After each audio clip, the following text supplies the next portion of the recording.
I just made a game for the Toasty Jam 2026. I ended up submitting it late, which greatly pained me because it meant a lot of players weren't able to enjoy the game on their browser. But it also received some superfans. So I'm going to tell you day by day of what I remember from making it. Day -1. Toasty reviews the theme one day earlier on his Discord, and the theme is Underground, which is really exciting because my mind immediately conceptualized an underworld setting with like a whole human civilization that lives there. Now, I wasn't an artist, and I was working entirely by myself on 3 months of game dev experience using RPG Maker. So for the art, I had to use the pre-made Boom's medieval tile sets and Robert Panero's sprites, since I really loved the animated battlers. It was while getting the character assets that I stumbled upon the undead asset, and some deep corner of myself whispered, "Hey, remember that manga about the undead skeleton knight?" That idea bounced around my head for a while before I narrowed the idea down to what I wanted. A turncloak is resurrected a century after his passing by the descendants of the very person he betrayed. The game would be a classic JRPG experience with exploration,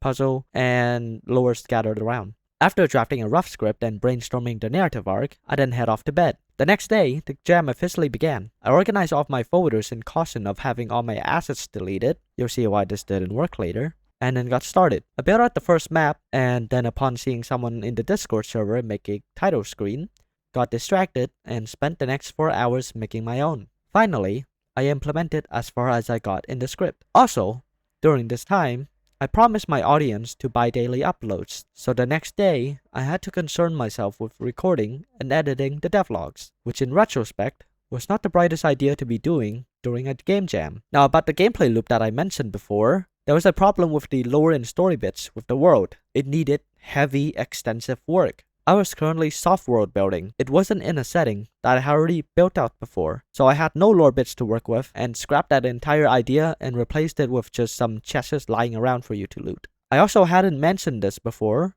but I was working on 2 games back to back since I was on another jam at the same time, which was admittedly not the best idea. On day 3, I had only gotten about 20% of the game done, since I was so stuck on the story. I added a stealth section that the player cleared too fast, and this boss fight took way too long to set up. I also promised my community to open my Discord and release the earliest playable versions of both my games on day 4. So the majority of day 4 was spent releasing and bug fixing for my other game, A Tale of Winds. Again, a horrible use of my time. It was now day 5, 2 days left, and I was only halfway done with Oathbound.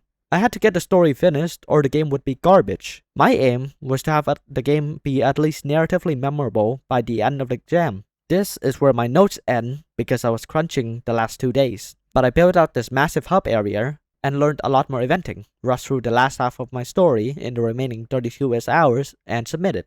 Too many unused files. There was an hour left on the jam, and the auto files cleaner had failed me yet again. Remember that organization thing I did earlier in the video? It was to prevent this exact problem, and it had only made it worse. Time was up. I didn't make it. Thankfully, Toasty was lenient enough to let developers push out patches and fixes post-submission, even though itch.io itself doesn't. I spent the next hour playtesting and eventually got the game playable in a Drive version. I couldn't see the player count because it was going through Google Drive, and a lot of people are turned off when a game isn't playable in the browser. It sucked, but the fault was mine. However, I didn't let it beat me down too much, since I made the game for my community first and foremost. Being a game writer these last 30 days and having 0 games to show made me feel like a fraud.